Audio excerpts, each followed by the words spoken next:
TVS ইনসাইটে আপনাদের স্বাগত জানাচ্ছি। আমি শেখ আব্দুল্লাহ। আমরা আজ কথা বলবো বাংলাদেশ সরকার এবং বাংলাদেশ বিদ্যুৎ আমদানি করে ভারতীয় কোম্পানি আদানির সাথে তাদের পাওনার হিসেব নিয়ে। জানেন যে আমাদের বিদ্যুৎ উন্নয়ন বোর্ড সরকারের পক্ষে বিদ্যুৎ আমদানি করে, তারা যেভাবে হিসেব করছে আদানির হিসেব হচ্ছে একটু ভিন্নভাবে। এর প্রেক্ষিতে দেখা যাচ্ছে বাংলাদেশের কাছে আদানি যে দাবি করছে তাদের পাওনা বাবদ, পিডিবি মনে করছে যে তাদের পাওনা তার থেকে কম হবে। কেন এই হিসেবের পার্থক্য বা এই বকেয়া কেন সৃষ্টি হয়েছে, এই নিয়ে আজ টিভিএসে লিড নিউজ প্রকাশিত হয়েছে। নিউজটি করেছেন টিভিএসের স্টাফ করেসপন্ডেন্ট সাজ্জাদ হোসেন।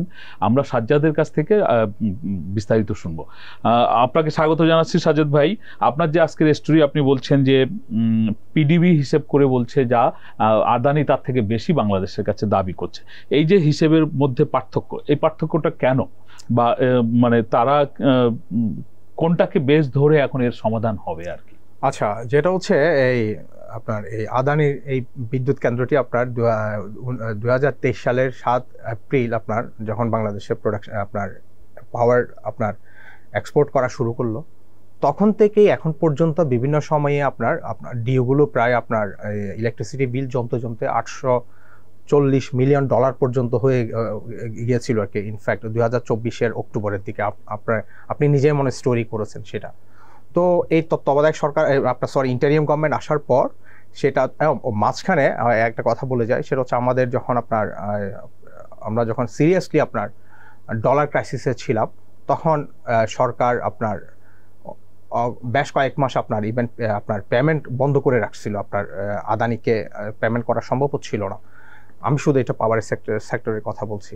কিন্তু আপনার হাসিনার পতনের পর 5 আপনার অগাস্ট আপনার ইউনূস যখন আসলো আপনার ইন্টারিম গভর্নমেন্টে, তখন ওনারা ফিল করলো যে না, আমার এই যে টাকাগুলো তো আপনার বকেয়া পড়ে আছে, আমি দেখি আস্তে আস্তে আপনার পরিশোধ করা শুরু করি। তো ওনারা আপনার আসার সম্ভবত মাস দেড়েক পর থেকে আপনার কনসিস্টেন্টলি আপনার পে করা শুরু করছে। ইভেন এক পর্যায়ে পেমেন্ট আপনার 100 মিলিয়ন আপনার 95 আপনার মিলিয়ন ডলার পর্যন্ত গিয়ে থেকেছে আর কি। এখনও যদিও বা অন অ্যান অ্যাভারেজ আপনার 80 থেকে 85। এখন আপনার প্রশ্ন যেটা আসছে সেটা হচ্ছে এই যে গ্যাপটা কেন। আদানি এখন পর্যন্ত ক্লেম করছে হচ্ছে $771 মিলিয়ন, হোয়ারএস আপনার পিডিবি মনে করছে এই আপনার ক্লেমটা ইলেকট্রিসিটি ডিউ পেমেন্টটা ইনফ্লেটেড। পিডিবির মনে করছে সেটা হচ্ছে নট মোর দেন $630 মিলিয়ন। এখন এই যে গ্যাপটা কেন, পিডিবির যে ক্যালকুলেশন সেটা হচ্ছে আপনার যেই ফর্মুলায় আপনার আদানি আপনার ইলেকট্রিসিটি বিল প্রাইসিং করে, সেটা বলছে আপনার inflated at the same time, inflated in a sense cool প্রাইসিংটা অনেক বেশি রাখে। আদানি কুল প্রাইসিংটা অনেক বেশি চার্জ করে। এক নাম্বার 2 হচ্ছে ওনারা একটা ফর্মুলা করেছিল, সেটা হচ্ছে আপনার পিপিএ পাওয়ার পারচেস এগ্রিমেন্টে, সেটা হচ্ছে আপনার 2টা ইন্ডেক্স, কুল প্রাইস ইন্ডেক্সিং এর অ্যাভারেজ প্রাইসিং ধরে তারপর।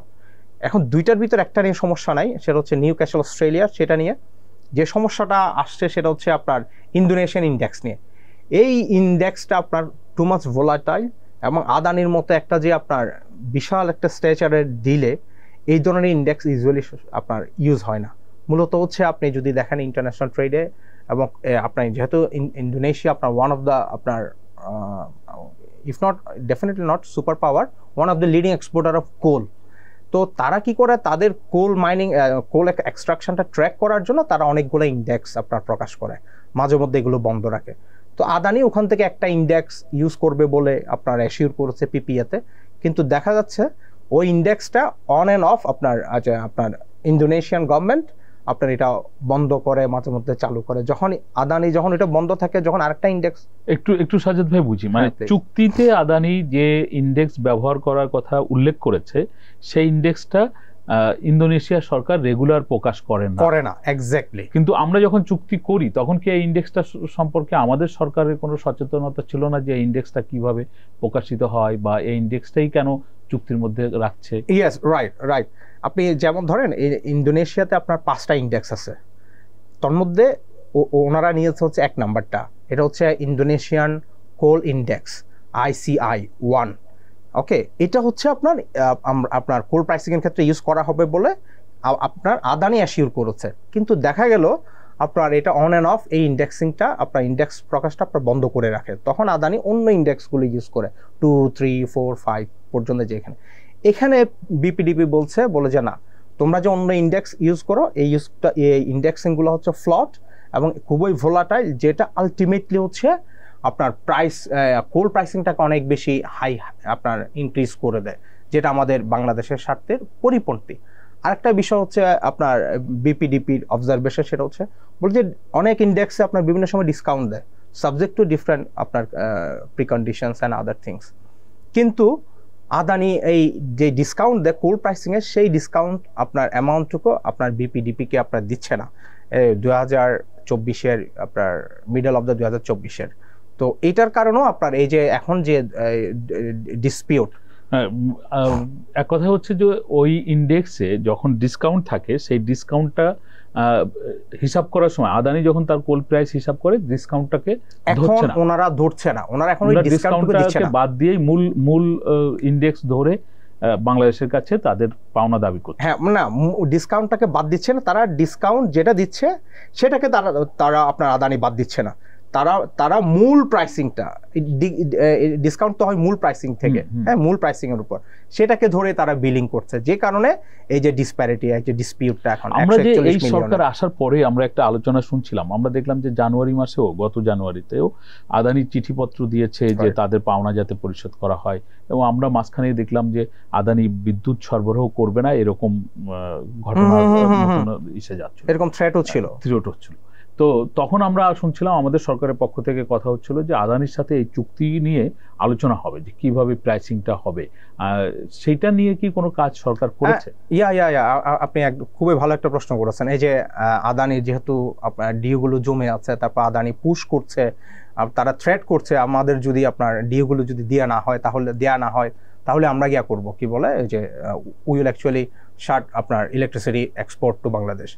তো এই কনটেক্সটে আপনার বিপিডিপি কি করছে, বলে যে তোমাদের কত ডিউ সেটা আমাদেরকে জানাও। এই জন্য ওরা আপনার বিপিডিপি এই বছরে 21 আপনার জানুয়ারি আপনার চিঠি দিয়েছে, তারপর আবার মনে হয় আই বিলিভ 30 জানুয়ারি আবার চিঠি দিয়েছে। 21 জানুয়ারির চিঠি রিপ্লাইয়ে তারা বলে যে ওই যে মূলত চিঠিটাতে সংখ্যাটা, অ্যামাউন্টটা জানতে চেয়েছে, তোমাদের ডিউ কত, তোমরা কোন প্রসেসে এই ডিউগুলো হিসাব করেছো। তো তারা আদানি আপনার অ্যাজ ইউজুয়াল এর পরের দিনে 2টা চিঠিতে আপনার রিপ্লাই করছে, কিন্তু বিপিডিপি ইজ নট কনভিন্স যে তারা যেভাবে অ্যান্সার করেছে, তারা যে ফর্মুলাটুকু বলেছে, এটাতে বিপিডিপি কনভিন্স না। আমাকে বিপিডিপির চেয়ারম্যান বললো যে আমরা তো এতদিন আমার সুপারিনটেন্ডেন্ট ইঞ্জিনিয়ার লেভেলের লোকজন কথা বলতো, এখন আমরা একটু হাই অফিসিয়াল লেভেলের লোকজন আদানির সাথে ডিল করব। বাংলাদেশে তো ঈদের পরে হবে আদানির এই বিদ্যুৎ কেন্দ্রটা তো কয়লা ভিত্তিক বিদ্যুৎ, রাইট?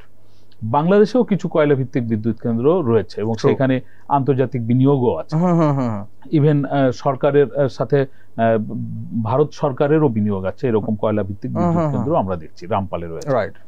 এইখানে যে কয়লা আমদানি করা হচ্ছে, তার দর কি কোন সূচকে হিসাব করা হচ্ছে, আর আদানি কোন সূচকে হিসাব করছে, এইখানে কি কোনো পার্থক্য দেখছেন? হ্যাঁ, আদানি, আপনি যে কম্প্যারিজনটুকু আনছেন, আপনি রাইটলি বলেছেন। যেমন আমাদের এখানে অনেক বড় মেগা কোল বেসড মেগা পাওয়ার প্ল্যান্ট আছে, আপনার রামপাল, পায়রা, তারপর হচ্ছে মহেশখালীতে হচ্ছে মাতারবাড়ি পাওয়ার প্ল্যান্ট, এগুলো হচ্ছে অল আর আপনার 1320 মেগাওয়াট এর এই ক্যাপাসিটি। তো ওখানে যেটা করে সেটা হচ্ছে আমাদের কোল সোর্সিংটা হয় হচ্ছে আমাদের বাংলাদেশ থেকে আশেপাশের এলাকায়, আইদার ফ্রম চায়না আর আপনার ইন্দোনেশিয়া, ঠিক আছে? এখন আদানির ক্ষেত্রে যেটা হয়েছে বড় সমস্যা, আপনার দেখেন আদানি কোলটুকু আনতেছে আপনার ইন্দোনেশিয়ার একটা ইন্ডেক্স, তারপর আরেকটা আনতেছে হচ্ছে অস্ট্রেলিয়া থেকে। অস্ট্রেলিয়া আমাদের থেকে অনেক দূরে, কিন্তু 6-7 হাজার কিলোমিটার দূরে। এই যে আপনার ফ্রেট চার্জ, তারপর হচ্ছে আদানি যেটা আনছে, যেই ভেহিকেলে আনতেছে সেটা হচ্ছে আদানি অপারেটেড বাই আদানি, ঠিক আছে? তো তারা যে ওখানে আপনার আমাদের বিপিডিপির অফিসিয়ালদের ভাষ্য হচ্ছে, তোমরা যে ফ্রেট চার্জে ইনফ্লেটেড করছো না, সেটাই বা কি, যেহেতু তোমাদেরই। তারপর হচ্ছে আপনার যে ল্যান্ডিং স্টেশন যেটি, সেটাও আপনার অপারেট করে আদানি, বুঝছেন? তারপর ল্যান্ডিং স্টেশন থেকে আপনার গড্ডা পাওয়ার প্ল্যান্ট পর্যন্ত যে রেল ট্র্যাক, সেটাও আপনার আবার অপারেশনের দায়িত্বে, ঠিক আছে, আদানি।